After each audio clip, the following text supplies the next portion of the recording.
So some things like AAA GameCube titles, Pokemon games, random systems, handhelds, all of that we want to have in store because it sells really, really well. Yeah. So one of our philosophies is with systems, especially the newer ones, beat GameStop.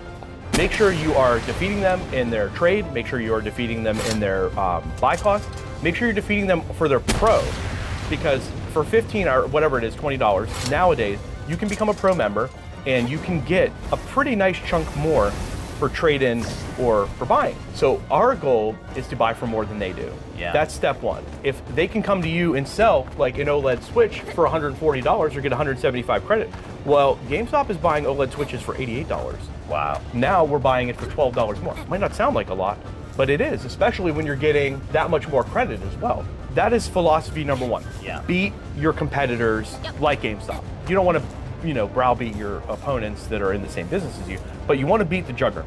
That's the big one. You also want to stock very, very popular games. Pokemon, as you know, is a blue chip stock. It goes infinitely fast. The prices are always the same, or they go up. They never ever really go down. I saw a small decline in Pokemon games after the end of COVID, but that's it. So we want to make sure that we're stocking all sorts of things. Nintendo handhelds, for example. Those, super fast movers. They are just absolute beasts. You can't sell enough handhelds. You can't stock enough handhelds. So this is the list of games that you want people to know when they come into the store. We pay really well for these, Yes.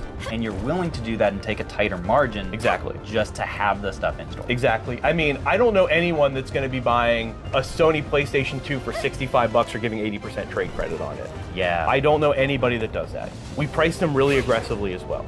Our margins on them are a lot slimmer because we want to operate on that velocity and liquidity.